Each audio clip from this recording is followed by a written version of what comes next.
Dans l'actualité nationale, la problématique de l'emploi jeune. Le PGDEC entendait projet emploi jeune et développement des compétences reconduit pour 5 ans. 35 000 jeunes vont en bénéficier. Le point de la rencontre des acteurs dans ce 13h. Dans votre 13h également, ces images de ce cachalot qui a échoué sur la plage de Grand Bassam. Il a été enlevé par le ministère de l'Environnement. L'animal marin pèserait au moins 4 tonnes. L'actualité hors de nos frontières est marquée par la visite du président malien à Paris depuis hier.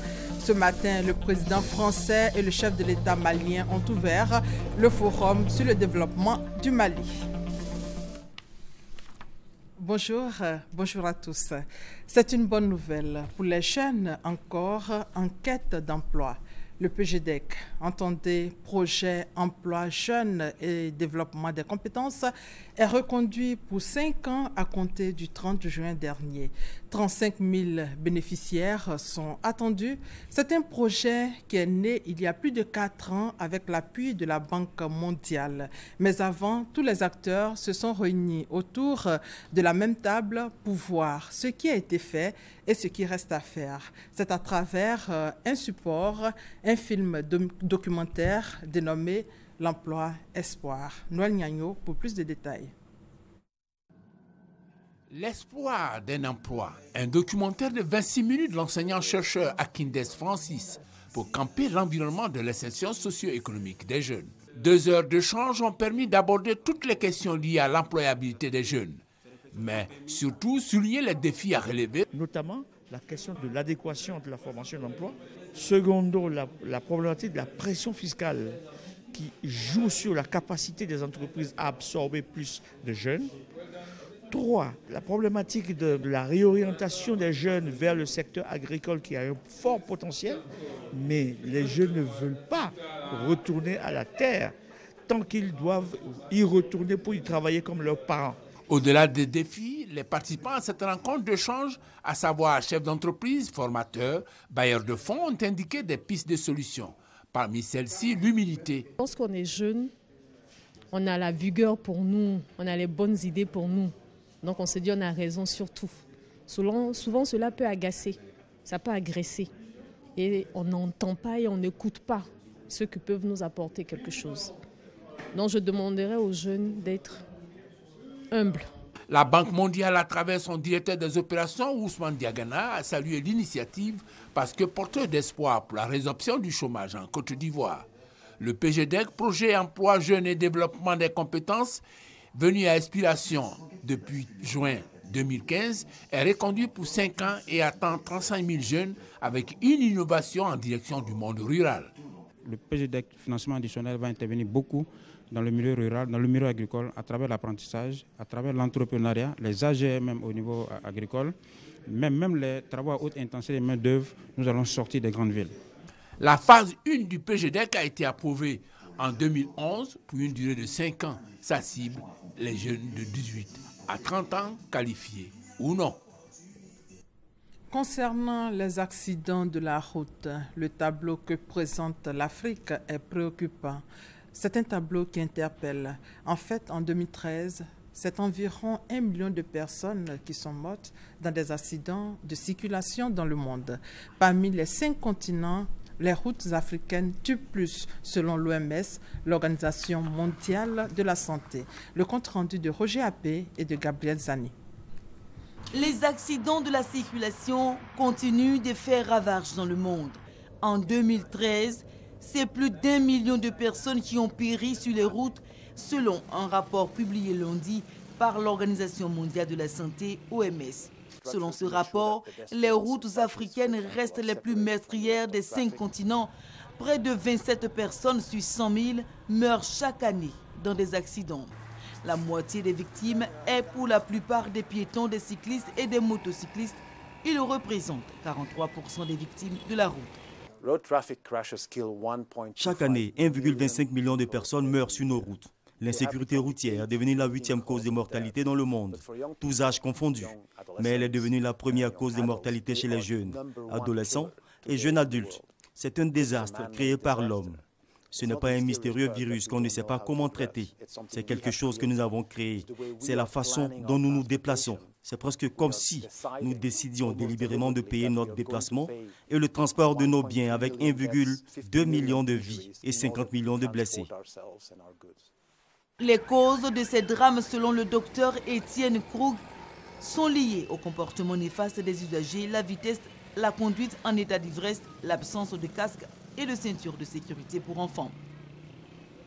Dans le domaine de l'environnement, un autre cachalot a échoué sur la plage de Grand Bassam. C'était le week-end dernier. Cela fait la deuxième fois. Le ministère de l'Environnement, de la Salubrité urbaine et du Développement durable a dépêché une équipe pour enlever cet animal marin qui peserait au moins 4 tonnes. Herman Niamia. Moins de 2 mois après le cachalot retrouvé mort au large de Grand Bassam, un autre cachalot s'est encore échoué sur une plage à Grand Bassam.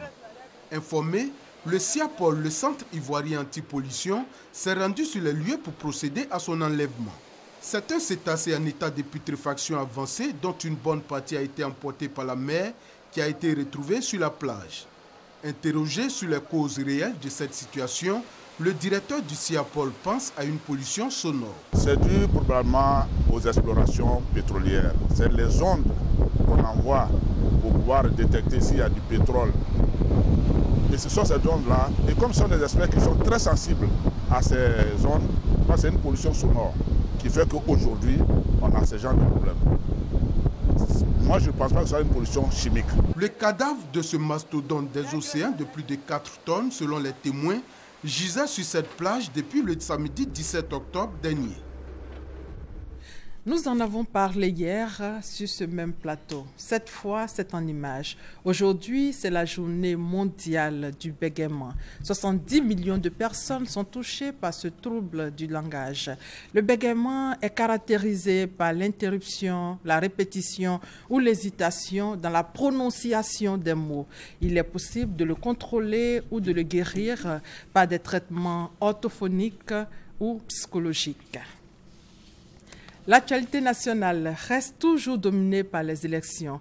Les Ivoiriens vont choisir leur président ce dimanche, J-3 donc. Mais avant, le chef d'état-major général des forces républicaines de Côte d'Ivoire et le commandant des forces de l'opération des Nations Unies en Côte d'Ivoire ont effectué une visite d'inspection dans les régions du Gor, du Tonkui et du Beké. L'objectif affiché est de s'assurer du dispositif de sécurisation de la présidentielle de ce dimanche. Il a été question également d'informer les uns et les autres du déroulement de l'opération Aube Nouvelle. L'opération Aube Nouvelle a mobilisé plus de 34 000 agents des forces de défense et de sécurité. Abou Sanogo. Cette mission qui a conduit successivement les autorités militaires dans les régions du Gor, du Tonkui et de Beké leur a permis de rencontrer dans un premier temps les autorités administratives locales, les responsables locaux des structures en charge des élections et les représentants des ex-combattants. Il a été question d'informer les uns et les autres du déroulement d'une opération de sécurisation des élections du dimanche 25 octobre prochain sur l'ensemble du territoire ivoirien, opération baptisée Aube Nouvelle. Cette opération qui s'exécute en 3 phases, l'avant, le jour J et l'après-élection devra permettre à chaque Ivoirien de faire valoir librement son droit de vote. Par la suite, la délégation militaire a visité les postes de commandement secondaire, PCS, où il lui a été présenté à chaque fois un point de situation relatif à la stratégie de sécurisation conformément à l'ordre d'opération Aube Nouvelle. Le chef d'état-major général des forces républicaines de Côte d'Ivoire, Soumaïla Bakayoko, a rappelé aux différents responsables que le succès du plan de sécurisation établi n'émanera pas spécifiquement d'une force, mais de l'ensemble des forces de sécurité et de défense. La gendarmerie nationale, l'armée nationale et la police nationale et des forces impartiales. Pour rappel, ce sont plus de 34 000 personnels qui sont déployés depuis le 1er octobre pour cette opération, soit 11 500 de la police nationale, 11 500 de la gendarmerie nationale, 5 350 des forces républicaines de Côte d'Ivoire et 6 000 casques bleus, avec un appui logistique conséquent. Et justement, en vue des élections apaisées, le Conseil national de sécurité a organisé un séminaire. Il s'agit de présenter les réformes du secteur de la sécurité et de l'environnement électoral pour des élections apaisées. Autre objectif, impliquer tous les acteurs, la société civile, les leaders religieux et traditionnels dans cette initiative. Sidonie Davila et Marie-Christine Apro. Pour mettre en confiance la population ivoirienne, le Conseil national de sécurité CNS travaille à l'application de plusieurs réformes. Ce sont au total 108 réformes reparties sur 6 piliers dont le contrôle démocratique, la sécurité nationale et la reconstruction post-crise. Sur le terrain, les actions pour des élections apaisées, tant au niveau matériel qu'humain, sont également menées. Nous avons aussi le plan de sécurisation des élections qui mobilise aujourd'hui plus de 28 500 agents sur toute l'étendue du territoire pour permettre à l'Ivoirien d'aller voter tranquillement, sans peur. La sécurisation sera faite déjà avant les élections, pendant et après. Le Conseil national de sécurité, à travers la RSS, réforme du secteur de la sécurité, se donne les moyens pour renforcer la sécurité des populations. Sa politique de renseignement pour lutter contre le terrorisme est un pan de son dispositif, un plan d'action qui nécessite la coopération des différents acteurs et intervenants dans le processus. Alors aujourd'hui, il est question de présenter la réforme qui est la réforme du secteur de la sécurité, également présenter les actions qui sont entreprises dans le cadre des élections apaisées et surtout tisser un partenariat avec la société civile dans l'immédiat pour les élections apaisées, ne serait-ce que dans la sensibilisation de leurs membres et puis à long terme dans le cadre de la mise en œuvre effective de cette nouvelle réforme qui est la sécurité humaine. Le 25 octobre prochain, les Ivoiriens iront choisir leur président. Le CNS, maître d'œuvre des actions de la réforme du secteur de la sécurité, veut mettre l'accent sur un système de sécurité efficace pour un scrutin sans violence. Et puis les candidats à la présidentielle sont invités à intégrer le genre dans leur projet de société. Appel lancé par plus de 60 représentantes d'ONG et d'associations de femmes au cours d'un point de presse au siège de l'ONU Femmes. Ces femmes disent avoir envoyé une lettre ouverte aux différents candidats. Le reportage de Gabriel Zani. Si vous voulez nos voix, entendez les nôtres. Cette phrase, inscrite sur la banderole consacrée à la campagne Interpellation pour la présidentielle 2015, invite les politiques à prendre en compte la dimension genre dans leur projet de société. Plusieurs représentantes de plus de 60 ONG et associations féminines ont participé au point de presse tenu au siège de ONU Femmes. Les femmes ont adressé une lettre ouverte aux candidats à la présidentielle. Les femmes disent: nous vous envoyons cette lettre ouverte pour que vous vous engagiez à prendre en compte nos préoccupations. Les préoccupations sont énumérées. Il s'agit du relèvement économique des femmes. Il s'agit de l'accès des femmes dans les sphères de décision.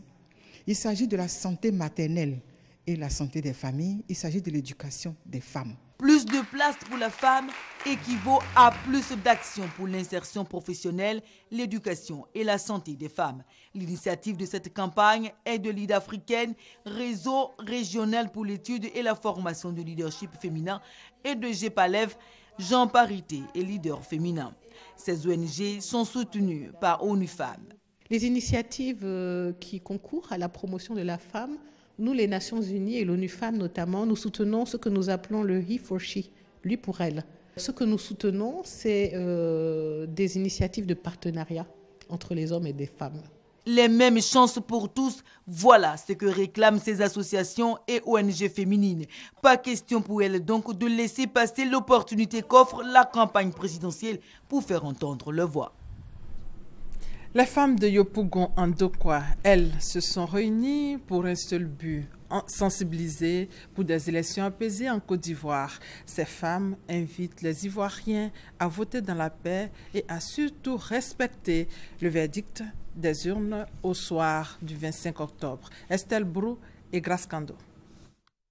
Dans 3 jours, les Ivoiriens iront aux urnes pour élire leur nouveau président. Un acte de citoyenneté auquel les femmes de Yopougon-Ndokwa ne veulent pas rester en marge.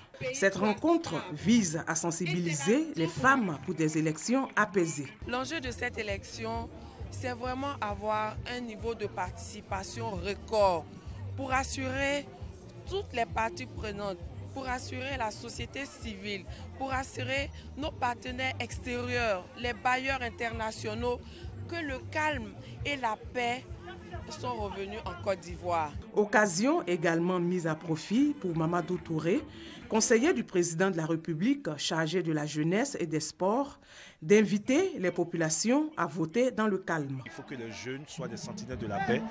Ces élections engagent l'avenir de la jeunesse. Et pour ces élections, je pense qu'ils devront prendre des engagements, et ils l'ont déjà pris, sortir massivement, aller voter en paix, aider les personnes qui ne peuvent pas voter facilement à aller voter. Voici le sens de l'engagement des jeunes et ce qui va valoriser ces jeunes pendant ces élections. Par ailleurs, des messages ont été adressés aux participants en plusieurs langues nationales afin d'inviter la population à poursuivre le processus de paix pour une Côte d'Ivoire unie. Et dans la même veine, le réseau d'entraide des jeunesses citoyennes veut aider des acteurs agissant dans la construction d'une nation prospère. Un atelier de formation est donc organisé pour non seulement permettre aux jeunes de renforcer leurs capacités dans le domaine du leadership en Côte d'Ivoire, mais également pour leur participation massive au scrutin du 25 octobre prochain. Estelle Brouanzois, Éric Goré et Emma Niamie. Amener la jeunesse ivoirienne à être utile pour le développement de la Côte d'Ivoire, c'est l'un des principaux objectifs de cet atelier initié par le réseau d'entraide des jeunesses citoyennes REJEC. Au cours de cet atelier, l'accent est mis sur le renforcement du leadership participatif des jeunes sur les défis du développement présent et à venir. Le réseau d'entraide des jeunesses citoyennes a été accrédité comme observateur des élections de 2015. Donc en ce moment, certains de nos membres sont sur le terrain. Nous encourageons la majorité des jeunes à accomplir leur devoir civique parce que le vote permet de décider de ce que nous voulons pour notre pays. Message bien perçu par les leaders des partis politiques et des associations civiles qui entendent jouer pleinement leur rôle pour préserver la paix tant souhaitée par les Ivoiriens lors des échéances électorales. Nous appelons la jeunesse à être responsable parce que nous sommes l'avenir de demain. Hein? Désarmer nos paroles, nous voulons des élections très apaisées cette année-là. Cet atelier a vu la participation des organisations des jeunesses, de la Commission nationale de la francophonie et des représentants des partis politiques. Le réseau d'entraide des jeunesses citoyennes, REJEC, est né en 2011. Il a pour mission de faire prendre conscience à la jeunesse ivoirienne et de la rendre plus responsable. Dans le même temps, les religieux, eux, c'est-à-dire catholiques, musulmans, haris, protestants et évangéliques, prient pour des élections apaisées en Côte d'Ivoire. Ils étaient tous à la paroisse cathédrale Saint-Jean-Marie Vianney d'Agboville. Commentaire à Mississoko.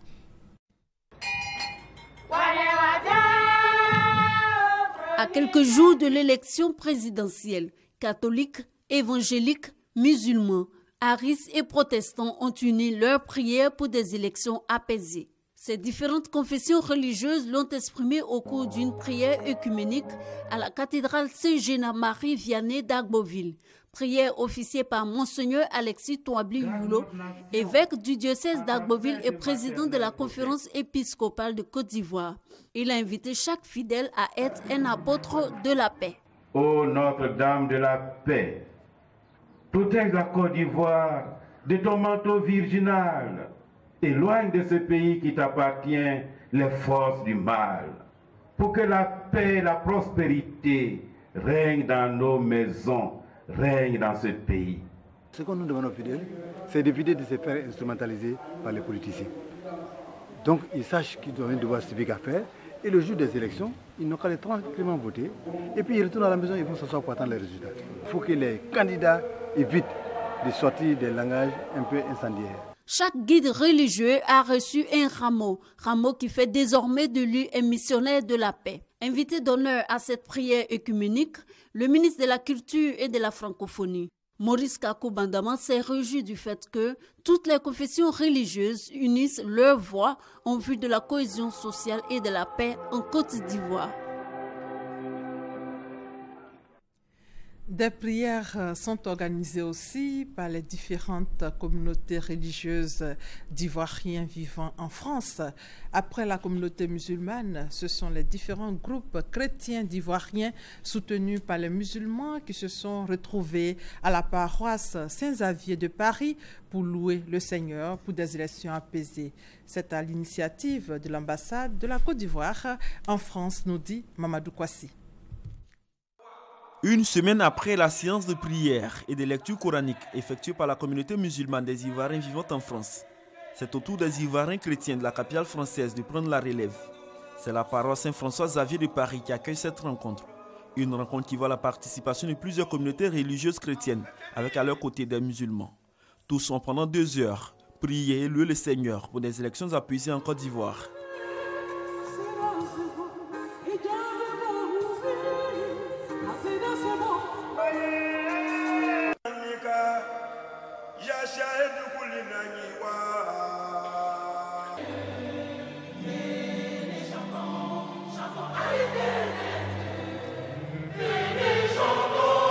Musulmans, chrétiens catholiques, protestants et évangéliques, ainsi que les acteurs politiques de la société civile ont répondu à l'appel de l'ambassadeur Charles Gomis. Pour lui, cette élection présidentielle doit davantage renforcer les liens de fraternité et de solidarité entre les Ivoiriens vivant en France. Dans son homélie, Monseigneur Patrick Chauvet, curé de la paroisse Saint-François-Xavier de Paris, a exhorté les Ivoiriens des ambassadeurs de la paix afin de s'aimer la graine de l'union pour le développement de la nation ivoirienne. Où nous croyons vraiment que la paix est un don de Dieu, que nous avons à la recevoir, que le Seigneur nous appelle à être vraiment des artisans de paix.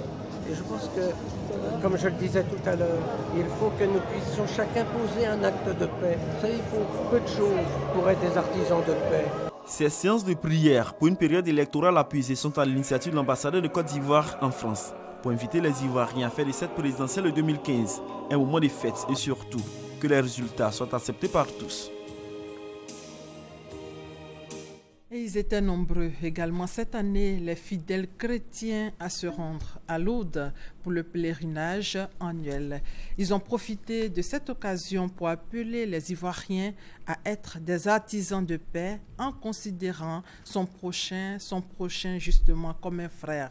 Commentaire Thérèse Tapé-Yoboué. Chaque année, la ville de Lourdes, située au sud de la France, reçoit des milliers de fidèles chrétiens venus du monde entier pour le traditionnel pèlerinage. Depuis que la Vierge Marie est apparue 18 fois à une jeune fille, Bernadette Soubirou, à la grotte de Massabielle, cette ville est devenue aujourd'hui un haut lieu de piété, de ressourcement dans un esprit d'humilité, de pénitence. Et cette année, les pèlerins du groupe Jean-Paul Nobou ont choisi surtout de prier pour des élections apaisées en Côte d'Ivoire. Prier pour que lors des élections prochaines, nous soyons tous avec le même objectif, apaisés, afin que ce que nous avons vécu depuis 2002, d'abord à Bouaké, ensuite en 2011 à Abidjan, ne se répète pas. En cette période électorale, nous sommes venus confier notre pays, la Côte d'Ivoire, à Notre-Dame de Lourdes, pour que tout se passe bien et que cette élection nous réunisse et pas nous diviser. Celui qui a fait le parcours du chemin de croix devrait dire aussi que la Côte d'Ivoire va réussir cette élection.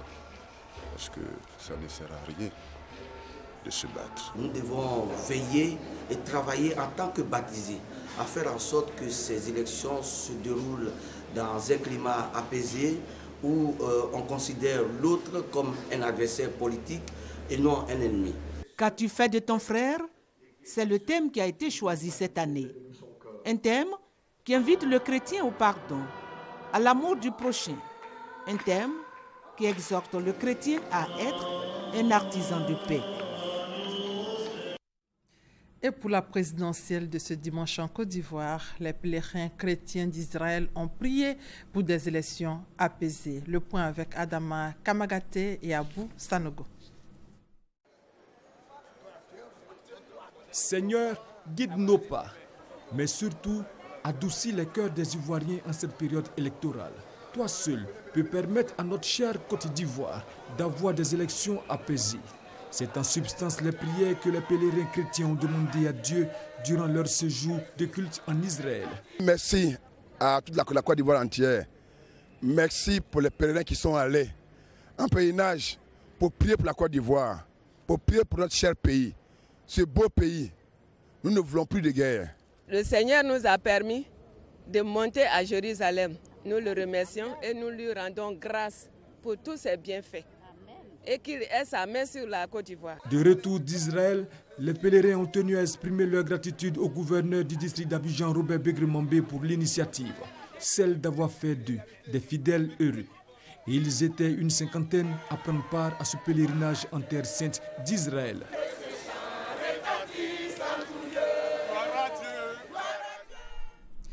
Une élection présidentielle apaisée, c'est aussi le vœu des rois et chefs traditionnels. Ils parlent même d'une élection avec zéro violence. Ils exhortent donc tous les acteurs politiques à mettre tout en œuvre pour que cela soit effectif. Hamza Diaby. À quelques jours seulement de la présidentielle en Côte d'Ivoire, les rois et chefs traditionnels montent au créneau. Que ce scrutin se déroule sans heurts, sans violence aucune, c'est leur souhait. Allons-nous accepter de brûler notre pays tous les 5 ans et espérer des lendemains meilleurs pour nous-mêmes, pour nos enfants et pour les générations futures? Personne ne pourrait comprendre la résurgence d'un nouveau cataclysme post-électoral. Alors, leaders politiques, sachez que la nation entière vous regarde. Le directoire de la Chambre nationale des rois et chefs traditionnels se dit déjà heureux de l'environnement globalement positif qui prévaut. Pour le consolider, les rois et chefs traditionnels doivent jouer leur rôle. Les rois et chefs traditionnels sont ceux-là même qui voient ce que d'autres ne voient pas et entendent ce que d'autres n'entendent pas. Alors, œuvrons activement de manière responsable et impartiale à préserver ce climat apaisé d'avant-élection, puis conservons-le pendant et après les élections. Nous aurons ainsi mérité de la nation qui vient de nous doter d'un statut qui nous redonne toute notre dignité d'autorité morale et nous offre l'opportunité de consacrer notre crédibilité. Le 20 mai 2015, le gouvernement a adopté lors du Conseil des ministres à Odiéné un décret portant organisation et fonctionnement de la Chambre nationale des rois et chefs traditionnels. Le siège est à Yamoussoukro. Il a été inauguré le 2 octobre dernier, suivi de l'installation du directoire qui en est l'organe exécutif. Il est chargé, entre autres, d'exécuter les décisions ou recommandations de l'Assemblée des rois et chefs traditionnels, d'animer la Chambre et de la présenter dans tous les actes de la vie civile. Le directoire est composé de 35 rois et chefs traditionnels désignés selon les modalités définies par l'Assemblée, à raison d'une autorité traditionnelle par région administrative, d'une autorité traditionnelle par district et de 2 rois. Il est constitué pour un mandat de 6 ans. Autre sujet, autre actualité, le lundi 19 octobre dernier, le nouveau CAFOP de Bondoukou dans la région du Gontougo a fait sa rentrée officielle. La création de ce centre de formation est une initiative du gouvernement ivoirien en vue de réduire le déficit d'enseignants. On fait le point avec Konaté Moussa. Le tout nouveau CAFOP de Bondoukou dans la région du Gontougo a ouvert ses portes ce lundi 19 octobre 2015. Pour cette rentrée officielle de l'établissement, les premiers élèves et le personnel d'encadrement ont été présentés aux autorités administratives de la région. Nous sommes la première promotion. Nous allons donner le meilleur de nous-mêmes afin d'apprendre mieux, d'acquérir des connaissances pour enfin partager aux autres. La ville de Bondoukou voit aujourd'hui un premier CAFOP étant à Bondoukou et c'est nous qui allons incarner ça un peu dans la ville. Voilà, donc pour cela, je suis très ému. L'ouverture du CAFOP de Bondoukou est une initiative du gouvernement ivoirien. L'objectif est de former un grand nombre d'enseignants pour réduire le déficit constaté. Ces stagiaires contribueront en emploi douté à réduire le déficit en enseignants et à relever la qualité de l'enseignement dans le Bondoukou. Le CAFOP de Bondoukou démarre ses activités cette année avec 400 stagiaires, dont 218 filles et 43 enseignants. Pour terminer hors de nos frontières, la France restera en première ligne dans l'aide au Mali. Déclaration faite ce jeudi par François Hollande en précisant que l'aide française au développement de ce pays où la France intervient militairement va s'élever à 360 millions d'euros, soit 236 milliards de francs CFA entre 2015 et 2017. C'est lors d'une conférence internationale pour la relance économique et le développement du Mali au centre de conférence de l'OCDE à Paris. Le président malien, lui, a réaffirmé son attachement à l'accord de paix au Mali inclusif et global. Ibrahim Boubacar Keïta est depuis hier donc en France. Et c'est la fin de ce 13 supervisé par Adama Kone. Merci de votre fidélité.